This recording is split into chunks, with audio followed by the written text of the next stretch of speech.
Welcome to Nana classes. दोस्तों, नाना classes के YouTube channel पे आपका स्वागत है।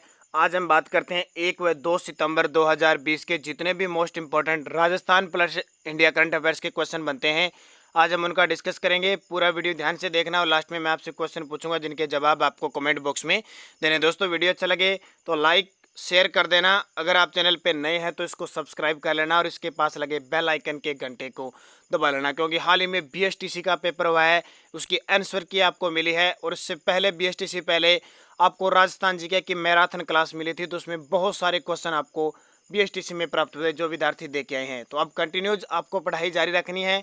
महीने के आसपास आपका बीएसटीसी का रिजल्ट भी आ जाएगा, फिर आपको कॉलेज मिलेंगे, तो उस हिसाब से आप तैयारी करते रहना। तो चैनल को सब्सक्राइब जरूर कर लेना, क्योंकि आगे आने वाली दिनों में आपको राजस्थान जीके की खूब क्लासें मिलेगी। पहला क्वेश्चन देखिए, राजस्थान बार काउंसिल के पूर्व चेयरमैन जिनका हाल ही में निधन हो गया। राजस्थान बार काउंसिल के पूर्व चेयरमैन जिनका हाल ही में निधन हो गया, सज्जन राज सुराणा, इनका हाल ही में निधन हो गया। मुख्य तथ्य, राजस्थान हाईकोर्ट के वरिष्ठ अधिवक्ता और बार काउंसिल ऑफ राजस्थान के पूर्व चेयरमैन सज्जन राज सुराणा का हाल ही में निधन हो गया। सज्जन राज सुराणा 1987 से लेकर अब तक वर्तमान में इस बार काउंसिल के सदस्य थे। देखो, बहुत बड़ी बात, 1987 में बने थे और अब तक जब तक इनकी मृत्यु हुई ये सदस्य थे, लेकिन 1991-92 में ये चेयरमैन बने थे किसके, बार काउंसिल के। और 2011 में इन्हें हाईकोर्ट के वरिष्ठ अधिवक्ता बनाया गया था। तो ये बहुत बड़ी बात है। तो इस तरह की शख्सियत की जब मृत्यु होती है तो थोड़ी सी चर्चित जरूर रहती है, क्योंकि कोई मासिक पत्रिका वगैरह है 6 माही, उसमें ये क्वेश्चन आ जाते हैं। और एग्जामिनर क्वेश्चन कहाँ से उठाता है, जब वो मासिक पत्रिका वगैरह आती है। और आजकल आपको पता है डिजिटल इंडिया के तहत हर प्रकार की सुविधाएं हमें ऐप के माध्यम से या वीडियो के माध्यम से प्राप्त होती है। तो सज्जन राज सुराणा का संबंध क्वेश्चन आ जाता है, का संबंध था राजस्थान हाईकोर्ट के वरिष्ठ अधिवक्ता और बार काउंसिल ऑफ राजस्थान के सदस्य पूर्व चेयरमैन।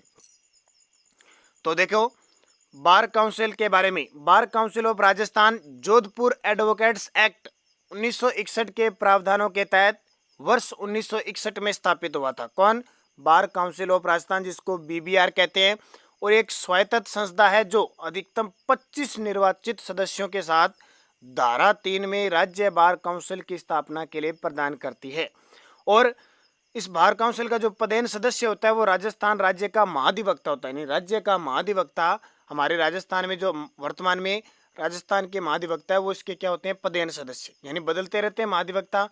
अब कमेंट करके आपको बताना है कि राजस्थान के महाधिवक्ता कौन है, बहुत इंपॉर्टेंट है। अभी मैंने क्वेश्चन एक वीडियो डाला था राजस्थान में कौन क्या, उसमें भी आपको इनके बारे में डिटेल से बताई थी। तो महाधिवक्ता जल्दी से कमेंट करो, मैं आपको लास्ट में बता के जाऊंगा कौन है। दूसरा क्वेश्चन देखिए, राजस्थान का एकमात्र MSME टेक्नोलॉजी सेंटर का उद्घाटन कहाँ किया गया है। ये बहुत बड़ी बात है और ये बहुत इंपॉर्टेंट भी बनेगा। राजस्थान का एकमात्र MSME जो लघु व सूक्ष्म उद्योगों के क्षेत्र में जो टेक्नोलॉजी सेंटर स्थापित किए जा रहे हैं, उसका उद्घाटन हमारे राजस्थान के भिवाड़ी अलवर में किया गया। अब किसके द्वारा किया गया, क्या चीजें हैं, इसके बारे में मुख्य तथ्य पढ़ते हैं। तो राजस्थान का अलवर का भिवाड़ी क्षेत्र इसरो में भी भागीदारी निभाएगा। आपको पता है औद्योगिक क्षेत्र के लिए तो बहुत प्रसिद्ध है भिवाड़ी अलवर, ठीक है। इसको राजस्थान की नवीन मैनचेस्टर भी कहते हैं, ये भी आपको पता है। इसरो के वर्ष 2014 के, इसरो तो समझते हो ना, ISRO Indian space research organisation, जिसका काम होता है ये मंगलयान चंद्रयान वगैरह जो उपग्रह भेजे जाते हैं, कृत्रिम उपग्रह मिसाइल होती है, इनका काम होता है। और एक DRDO होता है जो मिसाइलें वगैरह बनाती है, ठीक है। दोनों तो इसरो के द्वारा वर्ष 2024 के प्रोजेक्ट मंगलयान 2, मंगलयान फर्स्ट भेजा जा चुका है, ये आपको पता है। मंगलयान 2 के कल पुर्जे भिवाड़ी के पथरेडी इलाके में बनाए जाएंगे, इसलिए ये कहाँ पे, भिवाड़ी के पथरेडी इलाके में कल पुर्जे बनाए जाएंगे इस मंगलयान 2 के। केंद्रीय लघु व सूक्ष्म मंत्री, क्योंकि MSME है तो राजस्थान यानी के देश के लघु व सूक्ष्म मंत्रालय और साथ में परिवहन मंत्री नितिन गडकरी ने 31 अगस्त 2020 को नागपुर से इसका उद्घाटन किया। नागपुर कहाँ पे है, महाराष्ट्र में। और आपको पता है कोरोना वायरस की वजह से वर्चुअल उद्घाटन होते हैं, शिलान्यास होते हैं, तो वहां से नितिन गडकरी ने कानपुर से इसका वर्चुअल उद्घाटन कर लिया। अब देखिए इसमें एक खासियत और देखो, इसमें भारतीय सेना के लिए टैंक और पानी के जहाजों के विभिन्न पार्ट भी बनेंगे यहाँ पे। इस टेक्नोलॉजी सेंटर पर डिप्लोमा से लेकर डिग्री तक के कोर्स होंगे। डिप्लोमा से लेकर डिग्री तक के कोर्स होंगे। देश में अब तक इस तरह के 18 सेक्टर हैं, जिनमें सबसे पहले यानी इस प्रोजेक्ट के तहत 18 सेक्टर बनाने हैं और सबसे पहले तैयार हुआ है भिवाड़ी। ये बनकर तैयार हो चुका है, ये बहुत बड़ी बात है। और ये राजस्थान का एकमात्र MSME सेक्टर है, ठीक है, यानी सूक्ष्म लघु व सूक्ष्म उद्योग के अंतर्गत इसके अंतर्गत है। तो भिवाड़ी अलवर, और ये इंपॉर्टेंट अलवर जिला जो हमारी हरियाणा से सीमा लगाता है। तीसरा, राजस्थान के ग्रामीण इलाकों को फ्लोराइड मुक्त करने के लिए सौर ऊर्जा की डी फ्लोरिडेशन प्लांट लगाने में कौन सा जिला प्रथम स्थान पे रहा है? तो ये उदयपुर जिला है, वो प्रथम स्थान पे रहा है। मुख्य तथ्य, राजस्थान के 24 जिलों में जल के दूषित क्षेत्रों में, आपको पता है दूषित क्षेत्र है, सौर ऊर्जा के डी फ्लोरिडेशन प्लांट लगाए जा रहे हैं, जिसमें उदयपुर जिला प्रथम स्थान पे और अंतिम स्थान पे आया है भरतपुर जिला। सौर ऊर्जा की डी फ्लोरिडेशन प्लांट लगाने से फ्लोराइड मुक्त क्षेत्र हो जाएंगे, यानी राजस्थान के लगभग 24 जिलों में फ्लोराइड की समस्या है, फ्लोराइड युक्त जल है, यानी कहीं न कहीं मात्रा कहीं 5% है, कहीं 10% है, कहीं 20 है, कहीं 50 है। तो लगभग 24 जिलों में इसके लिए, इस फ्लोराइड मुक्त जिलों को करने के लिए सौर ऊर्जा के डी फ्लोरिडेशन प्लांट लगाए जा रहे हैं, जिसमें सबसे ज़्यादा प्लांट कहाँ लगे हैं? उदयपुर में लगे हैं, और सबसे कम भरतपुर में। तो ये प्रयोग किया जा रहा है कि फ्लोराइड युक्त, क्योंकि सबसे ज़्यादा जो फ्लोराइड की मात्रा पानी में पाई गई है पूरे देश में राजस्थान में पाई गई है, इसलिए ये प्रोजेक्ट शुरू किए हैं, और इस प्रोजेक्ट में उदयपुर नंबर 1 है। नेक्स्ट क्वेश्चन देखिए, राजस्थान के किस शहर में आधुनिक तकनीकी युक्त दूध प्रसंस्करण संयंत्र का शिलान्यास किया गया है?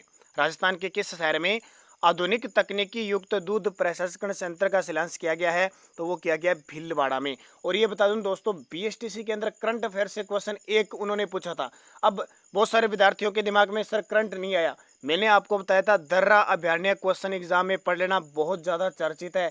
और देखो करंट का क्वेश्चन था, इसने ज्योग्राफी बना के दे दिया, दर्रा अभयारण्य कोटा में है। एक क्वेश्चन हाउसिंग बोर्ड के, मैंने कितने आपको क्वेश्चन बताए थे, हाउसिंग बोर्ड की स्थापना 1970 में हुई थी, ध्यान रखना। ये क्वेश्चन पता नहीं कितनी बार मैंने बताया कि उसके आयुक्त कौन है, वर्तमान में कितने हाउसिंग बोर्ड को जो अवार्ड दिया गया था अभी पवन अरोड़ा को, और 50वीं वर्षगांठ भी बनाई गई थी, ये मैंने सारी चीज़ें आपको बताई थी। उपहार में कई योजना भी चलाई मुख्यमंत्री ने। तो क्वेश्चन आ गया हाउसिंग बोर्ड के अध्यक्ष कौन है? ये हाउसिंग बोर्ड की स्थापना कब हुई थी? 1970 में। और एक क्वेश्चन आया था दर्रा अभयारण्य। अब इन क्वेश्चनों को करंट से जोड़कर और इनमें पूछा जाता है, ध्यान रखना। मुख्य तथ्य है, मुख्यमंत्री अशोक गहलोत ने भीलवाड़ा में 53 करोड़ की लागत से आधुनिक तकनीकी युक्त दुग्ध प्रसंस्करण संयंत्र का शिलान्यास किया, क्योंकि यहाँ पे क्या जो दुग्ध डेयरी वगैरह है, तो वहाँ पे दूध की क्वालिटी में कई बार दूषित हो जाता है दूध, या खराब हो जाता है, या मिलावटखोरों के धक्के चढ़ जाता है, उन सबको बचाने के लिए यहाँ पे संयंत्र का शिलान्यास किया गया है। राजस्थान डेयरी विकास निगम का गठन हुआ था 1975 में। राजस्थान डेयरी विकास निगम का गठन 1975 में वर्ल्ड बैंक की सहायता थी। वर्ल्ड बैंक विश्व का सबसे बड़ा बैंक है जो ऋणदाता है, और जिसका मुख्यालय वाशिंगटन डीसी अमेरिका में है। 1977 में इसका नाम, ठीक है, पहले इसका नाम था राजस्थान डेयरी विकास निगम, 1977 में इसका नाम बदलकर कर दिया राजस्थान सहकारी डेयरी संघ। राजस्थान में डेयरी उद्योग त्रिस्तरीय पद्धति में काम करता है, ध्यान रखना। 3 में कौन कौन सी? शीर्ष स्तर पर है राज्य सहकारी डेयरी संघ, जिला स्तर पर है जिला दुग्ध उत्पादक संघ जो वर्तमान में 22 है, और 22 में बनी थी प्रतापगढ़, ध्यान रखना। और प्राथमिक स्तर पर जो ग्रामीण दुग्ध उत्पादक संघ होते हैं उन्हें आता है। तो 3 स्तर हो गए।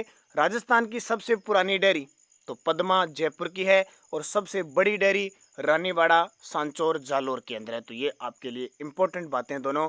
और राजस्थान की प्रथम जो बकरी डेयरी उद्योग है, ये भी करंट का प्रश्न है, राजस्थान में प्रथम बकरी डेयरी उद्योग तो उदयपुर में स्थापित की गई है। 5वां देखो, यात्री भार के लिहाज से भारत के सबसे व्यस्ततम एयरपोर्टों की श्रेणी में जयपुर को कौन सा स्थान मिला है? तो जयपुर को 13वां स्थान मिला है। और ये कोई व्यस्ततम और एयरपोर्ट की कोई बड़ी बात नहीं है, क्योंकि आपको पता है पिछले 6 माह से कोरोना की वजह से कौन सा व्यस्ततम हो गया और कहाँ इतने ज़्यादा यात्री हो गए। लेकिन बस सरकार की मंशा, संस्था की मंशा होती है, रिपोर्टें जारी की जाती है, कर दी जाती है। तो 13वां जयपुर को मिला। तो जयपुर अंतर्राष्ट्रीय हवाई अड्डे को सबसे व्यस्ततम एयरपोर्ट की श्रेणी में यात्री भार के लिहाज से 13वें स्थान पर मिला है। अब थोड़ी सी बात कर लेते हैं, ज़्यादा ये क्वेश्चन तो कोई इंपॉर्टेंट नहीं है। जयपुर अंतर्राष्ट्रीय हवाई अड्डा 2005 में अंतर्राष्ट्रीय हवाई अड्डे का दर्जा दिया गया, जो 2006 में इसकी अधिसूचना जारी हुई थी। पहली जो अंतर्राष्ट्रीय उड़ान दुबई में हुई थी, पहली अंतर्राष्ट्रीय उड़ान कहाँ के लिए, किस देश के लिए भरी गई, यानी संयुक्त अरब अमीरात में एक बड़ा शहर है दुबई, वहाँ के लिए भरी गई, तो इसलिए। और दूसरी बात यह है, एक इम्पोर्टेंट ये क्वेश्चन रहता है, राजस्थान का पहला और देश का 14वां अंतर्राष्ट्रीय हवाई अड्डा है। और अभी आपके पता है ताज़ा न्यूज में, जयपुर हवाई अड्डे को अडानी ग्रुप को अगले 50 वर्षों के लिए लीज पर दिया गया। और आपको पता है युवा संगठन लगातार प्रयास भी कर रहा है, रेलवे क्षेत्र है और क्षेत्र में जो भर्तियां हैं कुछ स्थगित कर दी गई है, कुछ पद घटा दिए गए हैं, कुछ एग्जाम नहीं हो रहे हैं, किसी का रिजल्ट नहीं, तो लगातार पूरे देश में हल्ला बोला जा रहा है, निजीकरण के क्षेत्र में भी। नेक्स्ट है, प्रणब मुखर्जी का निधन 31 अगस्त 2020 को हो गया। वह कब से कब तक राष्ट्रपति रह चुके थे, तो इनको भावपूर्ण श्रद्धांजलि देते हुए हम प्रणब मुखर्जी, भारत रत्न प्रणब मुखर्जी, इनका निधन हो गया। तो 2012 से 2017 तक रहते। अब इनकी पूरी डिटेल देखते हैं। 2012 में वे राष्ट्रपति बने थे और कार्यकाल इनका 25 जुलाई 2012 से 25 जुलाई 2017 तक रहा। वे भारत के 13वें राष्ट्रपति थे। अपनी जीवन यात्रा पर लिखी पुस्तक इनकी थी। अब इनकी मृत्यु हो चुकी है, तो इनकी पुस्तक इंपॉर्टेंट एग्जाम में आ सकती है। द कोलिशन ईयर्स 1996 से 2012 में उन्होंने खुद स्वीकार किया कि वे प्रधानमंत्री बनना चाहते थे और इन्हें बना क्या दिया, राष्ट्रपति। पिछले साल इन्हें मिला था भारत रत्न, ये भी याद रखना। प्रणब मुखर्जी को 8 अगस्त 2019 को भारत रत्न से नवाजा गया था। ये तारीख ध्यान रखना, 2019 में सम्मानित किया गया। इनका जन्म हुआ था पश्चिम बंगाल के मिराती गांव में 11 दिसंबर 1935 को हुआ था। पूछा जा सकता है जो हमारे राष्ट्रपति रहे प्रणब मुखर्जी, इनका संबंध किस राज्य से है, तो पश्चिम बंगाल से है। और अब वर्तमान में जो रामनाथ जी कोविंद है, उनका संबंध कहाँ से है, तो उत्तर प्रदेश से है। 1973 में इंदिरा गांधी की कैबिनेट में पहली बार ये मंत्री बने थे और 1986 में इन्होंने कांग्रेस छोड़ दी थी। ये बहुत बड़ी बात है, कांग्रेस के वरिष्ठ नेता थे वो, कांग्रेस 1986 में छोड़ी। इंदिरा गांधी की हत्या के बाद प्रणब दा के राजीव गांधी के साथ मतभेद बढ़ गए थे, इसलिए कांग्रेस पार्टी से 6 साल के लिए निकाल दिए थे। इसके बाद प्रणब मुखर्जी ने पश्चिम बंगाल में राष्ट्रीय समाजवादी कांग्रेस का गठन किया था। राष्ट्रीय समाजवादी कांग्रेस का गठन 1989 में इसी पार्टी को वापस कहाँ मिला लिया गया, कांग्रेस में। 2 बार ये विदेश मंत्री रहे और राजीव गांधी की हत्या के बाद PV नरसिम्हा राव, आपको पता है, प्रधानमंत्री बने। उन्होंने प्रणब मुखर्जी को योजना आयोग का उस समय उपाध्यक्ष बना दिया था। तो बाद में 10 फरवरी 1995 से 96 तक विदेश मंत्री की जिम्मेदारी संभाली। 24 अक्टूबर 2006 से 22 मई 2019 तक मनमोहन सरकार में विदेश मंत्री रहे और बाद में वित्त मंत्री भी रहे। और अब इससे पहले प्रणब मुखर्जी हमारे प्रधानमंत्री थे। अब इनकी मृत्यु हो चुकी है। तो भारत रत्न प्रणब मुखर्जी याद रख लेना। 7वां क्वेश्चन देखिए, किस देश के प्रधानमंत्री शिंजो अबे ने 28 अगस्त 2020 को अपने पद से इस्तीफा दे दिया। ये बहुत बड़ी बात है, शिंजो अबे, तो ये जापान के प्रधानमंत्री थे। शिंजो अबे ने खराब स्वास्थ्य और बीमारियों की वजह से अपने पद से इस्तीफा दे दिया। हालांकि प्रधानमंत्री नया चुनने तक वे पद पर काम करेंगे। वह अपनी पुरानों यानी वर्षों पुरानी उनकी एक बीमारी है अल्सरेटिव कोलाइटिस से जूझ रहे हैं। वह द्वितीय विश्व युद्ध के बाद सबसे लंबे समय तक प्रधानमंत्री रहने वाले जापान के प्रधानमंत्री बने हैं और अब इन्होंने स्वेच्छा से ये पद छोड़ा है। तो अब जापान की थोड़ी सी बात कर लेते हैं। जापान, राजधानी टोक्यो, मुद्रा येन, सम्राट नारुहितो, सम्राट भी होता है इनका नारुहितो। वैसे कमान किसके पास होती है, प्रधानमंत्री के पास, जैसे हमारे भारत में होती है। जापान की जो संसद है वो डाइट है। जापान की संसद कौन सी है, डाइट है। और इसके अलावा जापान की बात करें तो 9 अगस्त और 6 अगस्त याद रहते हैं, हिरोशिमा और नागासाकी पर बम बरसाए गए थे अमेरिका के द्वारा। अब वीडियो के लास्ट में मैं आपसे क्वेश्चन पूछता हूं जिनके जवाब आपको कमेंट बॉक्स में देने हैं। देश में मेरा अस्पताल प्रोजेक्ट के तहत राजस्थान का कौन सा जिला राज्य में शीर्ष स्थान पे रहा, तो ये बाड़मेर जिला रहा। पहली बार बाड़मेर जिले को शीर्ष स्थान मिला है। और वे एक क्वेश्चन पीछे था, राजस्थान के वर्तमान महाधिवक्ता, तो क्या बताओगे आप, महेंद्र सिंह सिंघवी वर्तमान में राजस्थान के महाअधिवक्ता है। जिससे देश के अंदर महान्यायवादी होता है ना, पूरे केंद्र के अंदर, वैसे ही राज्यों के अंदर कौन होता है, महाधिवक्ता होता है। एक क्वेश्चन, निम्न में से किस पंथ के प्रणेता रावल मल्लीनाथ थे, तो इन्होंने कुंडा पंथ चलाया था और ये मारवाड़ क्षेत्र के थे। मारवाड़ के ऐसे शासक जो लोक देवता के रूप में पूजे जाते हैं राव मल्लीनाथ, और इनका लूनी नदी के किनारे तिलवाड़ा बाड़मेर में चैत्र माह में राजस्थान का सबसे प्राचीन पशु मेला आयोजित होता है। तो मल्लीनाथ जी के बारे में आपको याद रखना है। अब वीडियो के लास्ट में मैं आपसे क्वेश्चन पूछता हूं जिनके जवाब आपको कमेंट बॉक्स में देने हैं। सीबीएसई अवार्ड 2019 राजस्थान के किस शिक्षिका को नवाजा गया? बहुत इंपॉर्टेंट है। सीबीएसई अवार्ड 2019 यानी 2020 में दिया जाएगा। डॉक्टर कल्पना शर्मा, गीता कुमारी, अनीता मिश्रा, रेहाना बेगम, और ये चारों की चारों जो महिलाएं शिक्षिका है ये किसी न किसी रूप में प्रसिद्ध है। कौन कौन से इन्हें अवार्ड दिए हैं जरूर चारों की चारों कमेंट करके आप बताओगे। और एक क्वेश्चन, कुंभा के समकालीन दिल्ली पर किन का शासन था? ये क्वेश्चन बीएसटीसी के अंदर आया था। दास यानी दास कहने का मतलब गुलाम वंश, और खिलजी वंश तुगलक वंश, सैयद वंश, लोधी वंश, मुगल वंश। सही जवाब आपको देना है। अब आपको पता होगा ना कुंभा का काल क्या है और इनका काल क्या है दिल्ली सल्तनत का 1206 से लेकर 1526 तक। तो आप ये क्वेश्चन आसान से कर सकते हो। कल 50 जो क्वेश्चन आए थे वो लगभग अपने आज तक के हमने राजस्थान जीके का कवर किया। लगभग क्वेश्चन 40 से 45 क्वेश्चन वहाँ से क्लियर हो रहे थे। एक दो डाउट था, बाकी सारे इंपॉर्टेंट। तो कुंभा और इनके बारे में आप बताना, मैं आपको क्वेश्चन बताऊंगा।